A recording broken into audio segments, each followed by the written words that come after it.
Reprodução dos vegetais, flores, frutos e sementes.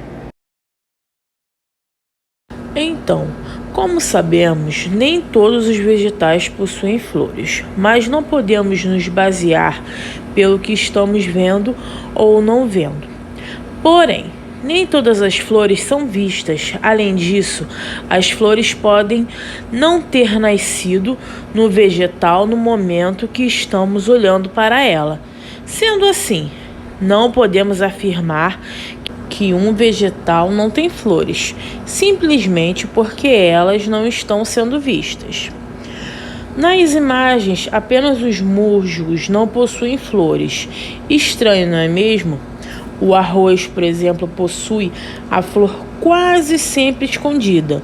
No capim, as flores são visíveis, mas que aparecem em períodos muito pequenos. No milho, podemos perceber que tem uma estrutura diferente e que poderia ser considerado algo próximo de uma flor.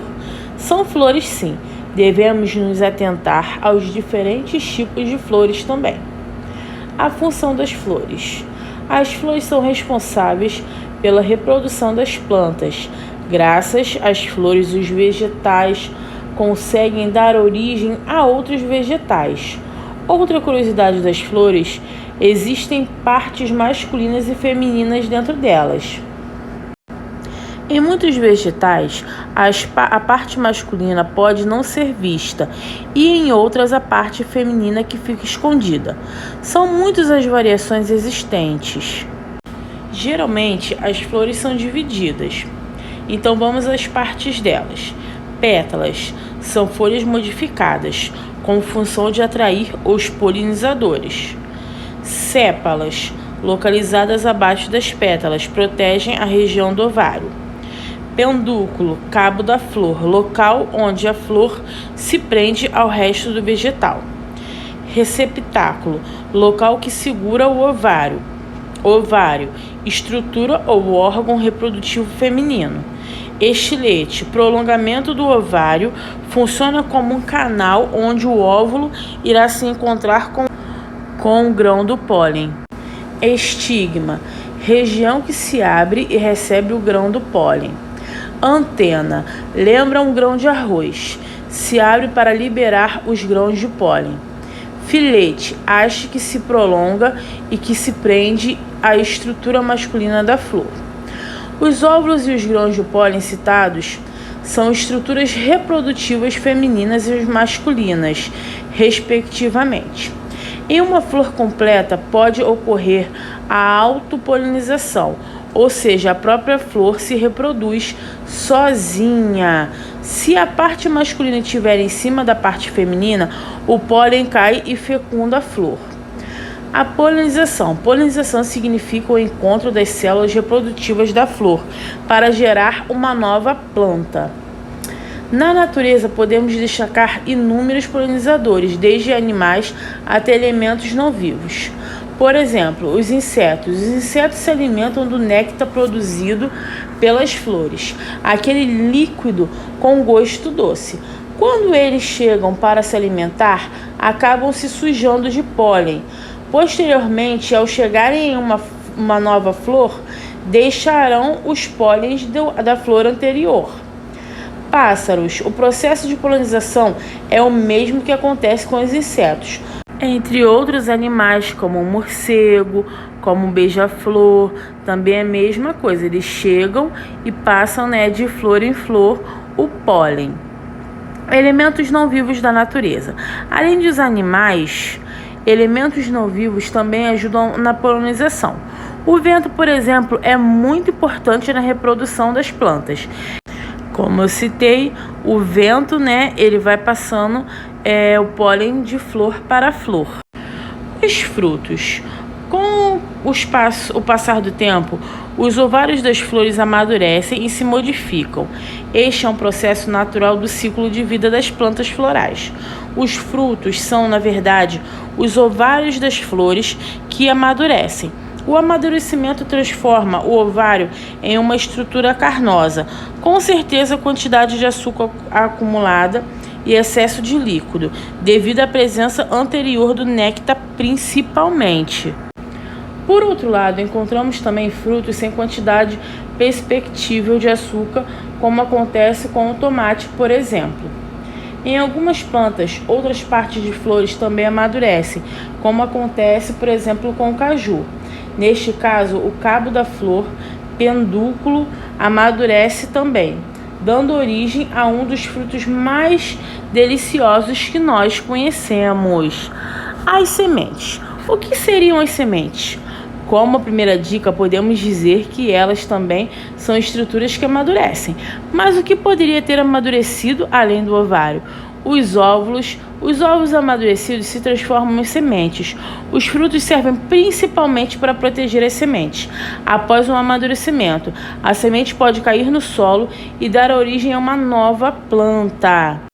Os frutos possuem sementes de tamanhos variados e quantidades variadas. No mamão, por exemplo, temos várias sementinhas. No abacate temos uma sementinha. Na manga temos uma sementinha. Na laranja temos diversas. Nós temos frutas como as uvas, que às vezes têm sementes e outras não têm. Você sabia que tomate é uma fruta? Você sabia também que alimentos são classificados como legumes são frutos? Todo alimento que possui semente, todos eles são frutos. Sendo assim, a abóbora é um outro exemplo de fruta. Parte interna da planta. Os vegetais, e hoje nós vamos falar um pouco sobre um órgão importantíssimo vegetal, que é a estrutura de flor. A flor é considerado o órgão reprodutor vegetal, onde encontramos o aparelho masculino e o feminino na grande maioria das espécies. Então são espécies monoicas ou hermafroditas. Uma flor completa apresenta pedúnculo, a área de fixação.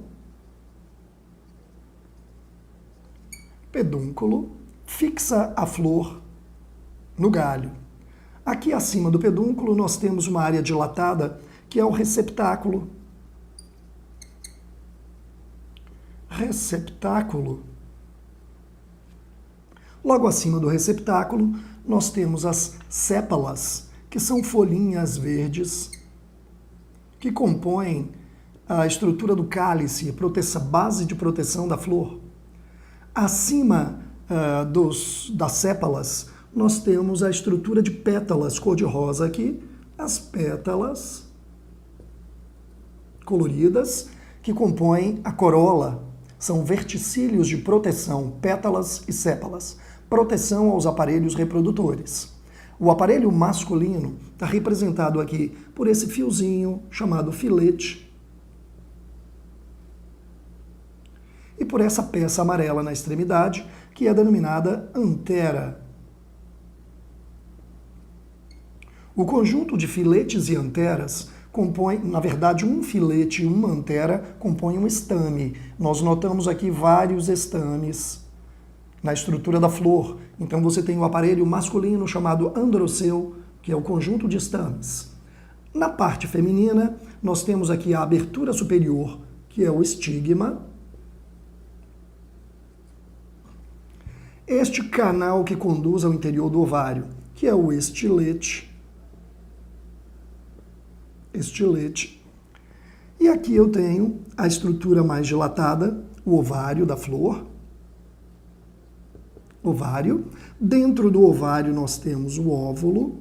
Cada flor pode apresentar uma variação na quantidade de óvulos. Tem flores que só apresentam um óvulo. Por exemplo, a flor de manga só tem um óvulo. Uma vez fecundado, gera um caroço, uma semente.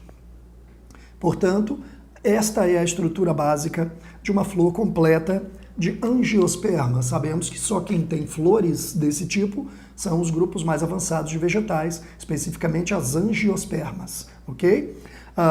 O ovário da flor tem uma particularidade muito grande. Esta estrutura de ovário, quando amadurece, dá origem aos frutos, que protegem as sementes no seu interior. Portanto, o óvulo da flor dá origem à semente, enquanto que o ovário dilatado, acumulando nutrientes, dá origem ao fruto. E para a polinização, Eu coloquei aqui o grão de pólen, trazido pelo vento normalmente, cai sobre o estigma, germina e vem fecundar o óvulo dentro da flor, ok? Esta estrutura de flor é, na verdade, altamente especializada, só presente nas angiospermas. Atividades. Então, meus amores, agora que vocês entenderam tudo, estão bastante espertos, abram aí na página 26. Número 1. Qual parte da planta é responsável pela reprodução? 2. Complete as frases a seguir com as palavras do quadro abaixo. Flor, frutos, sementes e polinizadores. 3. O que são os óvulos e grãos de pólen em uma flor? 4. A principal função dos frutos é marcar o X aí. 5. O que são polinizadores? Dê exemplos. 6. Possivelmente você conhece a fruta abacaxi, não é mesmo? Pesquise em livros, revistas ou na internet o que é o abacaxi. Após sua pesquisa, informe seu resultado aos colegas e professores. Então, é só vocês colocarem aqui. Aqui tem uma experiência da gente plantar, fazer uma plantinha, tá bom? Então, o que acontece? Esse aqui vai valer ponto. Vocês vão ter que fazer e enviar para mim. Pode ser um feijão, pode ser um pezinho que vocês comecem a plantar, né? Que geralmente a mamãe coloca, ai gente, a salsinha, a cebolinha, né? Joga aquele talozinho fora que vem com as raízes. Pode também colocar aquilo ali, que aquilo ali depois vai crescendo de novo, tá bom? Então, ó, vocês vão fazer essa experiência aí e me enviar na próxima semana, na próxima sexta-feira. Vou dar uma semana para vocês.